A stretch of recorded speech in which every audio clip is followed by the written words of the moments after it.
Welcome back to Broken Electronics. I'm Lee, and it's great to spend some time with you today. Now, my last two videos have focused on upgrading my Tangerine iBook G3 clamshell. In the first of those two, I took the machine apart,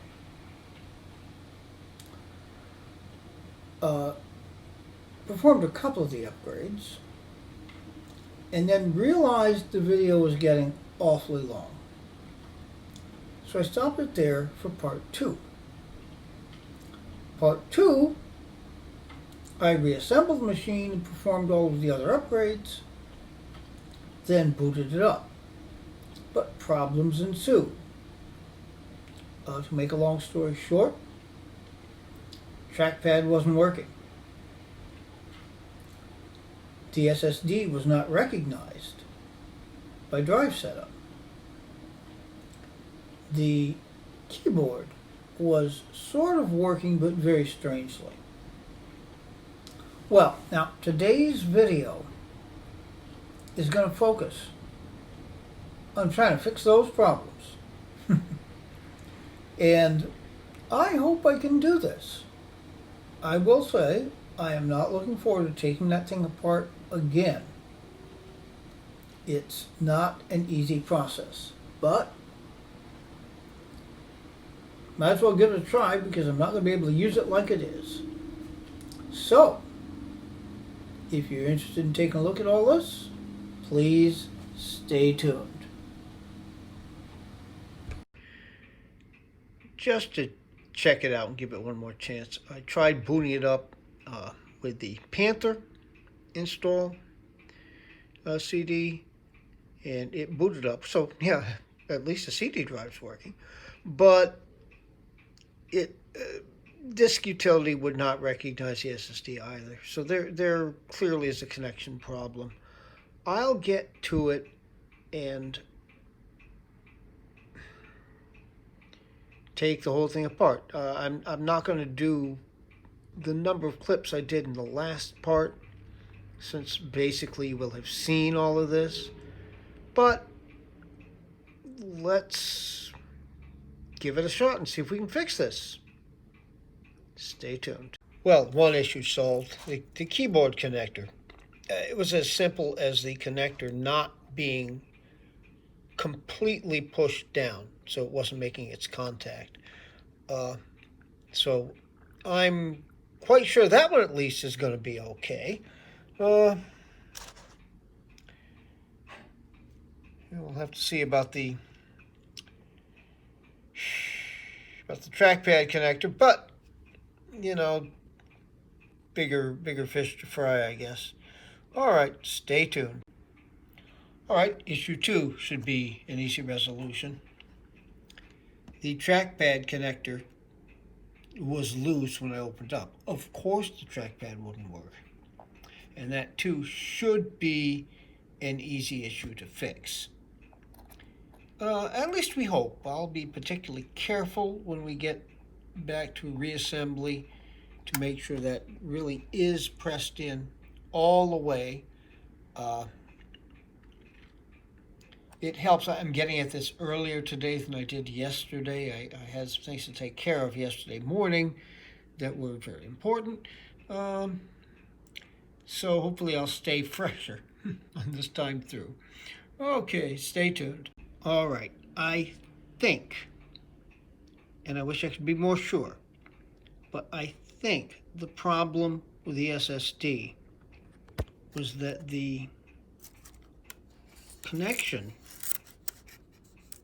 that's the ribbon on it, the connector to the logic board was plugged in one row of pins off. So as you're looking at it here, the lower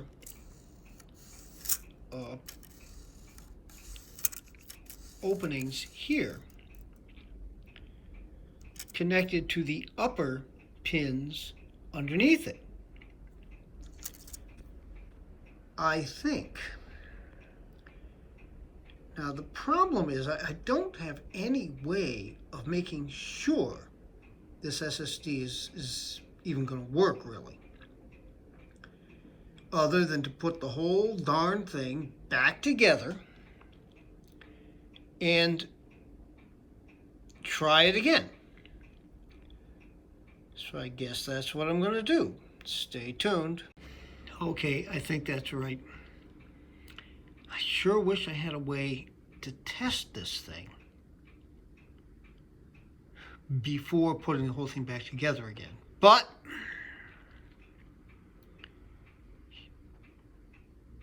what can we do? That's what we've got. All right. So I think I have found the answer to all three issues. Let's hope. Well, we'll hopefully see you with the computer back together.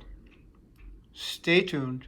Reassembly was going quite well until I discovered that the airport antenna cable was caught under the hinge of the display down in there.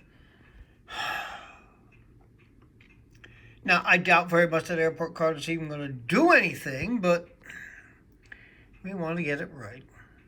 Oh well, we're getting there. Stay tuned. Well, I have to confess to you, I don't have a lot of hope here. Now, just to fill you in on what's been going on, I forgot to record trying to boot it up the first time.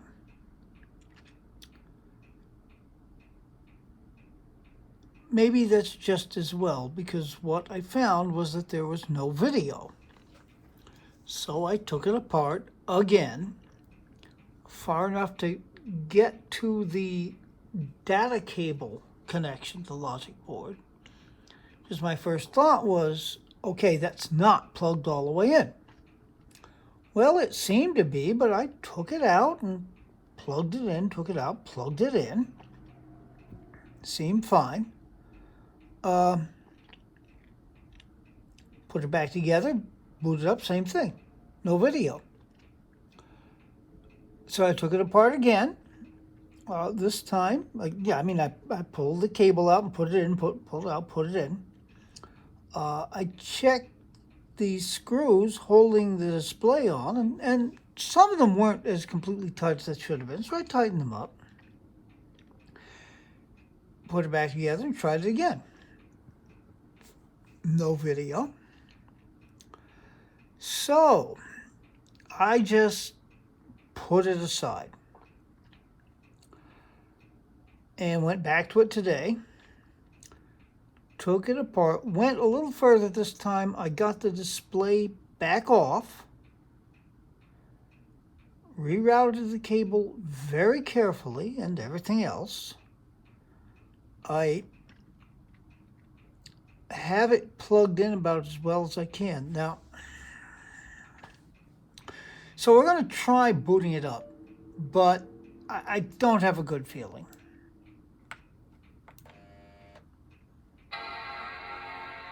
That's as normal. It starts, it posts, it chimes. Now, could you see that? There's some flickering on the display.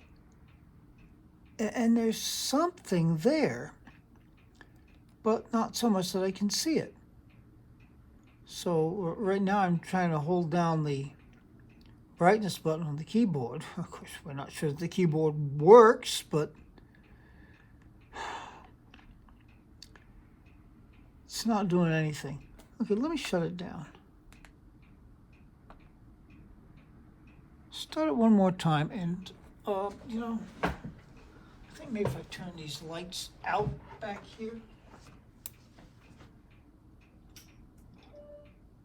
Yeah, you should be able to get a better look, and we'll see if you can see that flicker.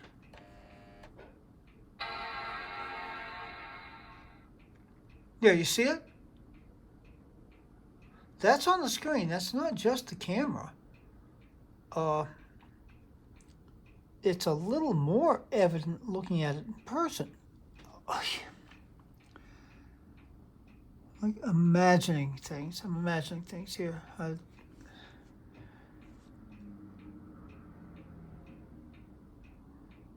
All we should see at this point is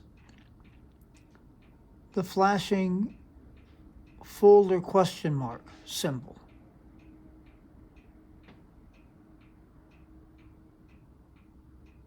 I'm seeing something.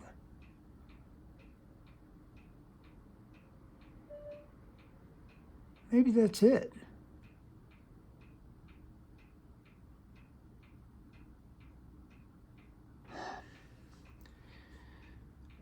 You know, I really wish there was a way of connecting an external monitor to this thing.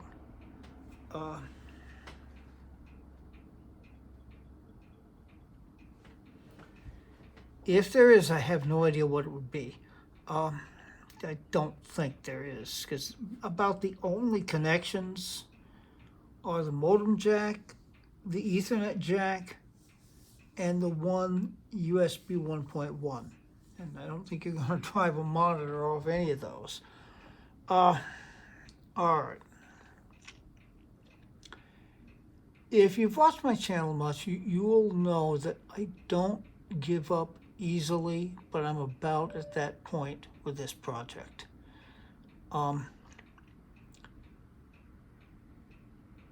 So it either needs a new data cord, and I'm thinking that may be it because I am seeing something on that screen. I know you probably can't, but I am seeing something.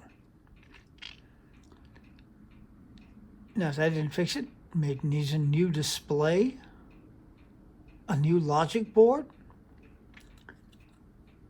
Honestly, with this machine, I think you're probably talking about a new machine.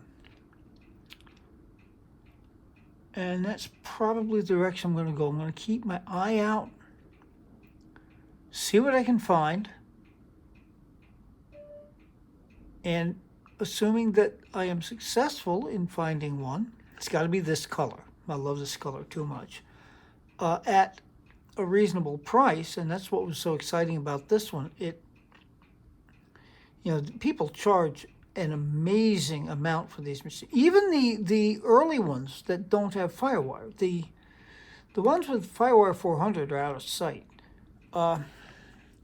But I'll keep my eye out. I don't think it's going to come up soon, but maybe one of these days. So I hope we get to revisit at least another version of this machine. I've learned a lot in the process of trying to do this. I confess I'm very disappointed. I'm very...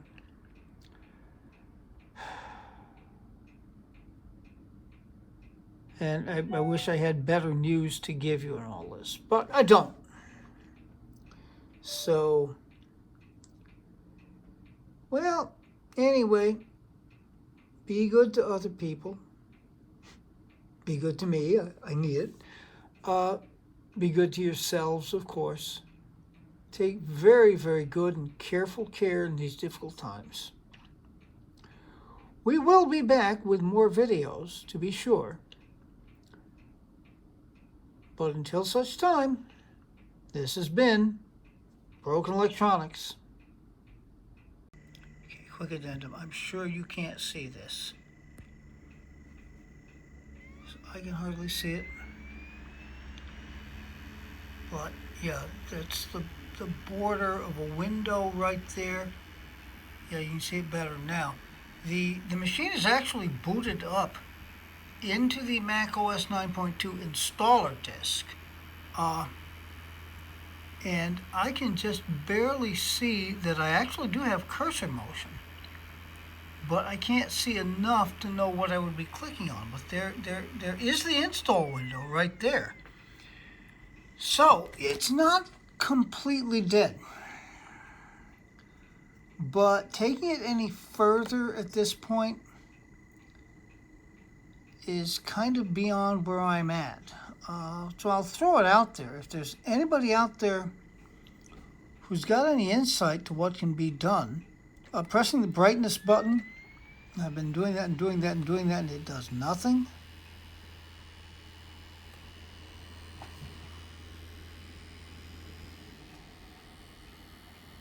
Yeah, I'm just not going to be able to capture it on the screen, but as I stand up and look at it,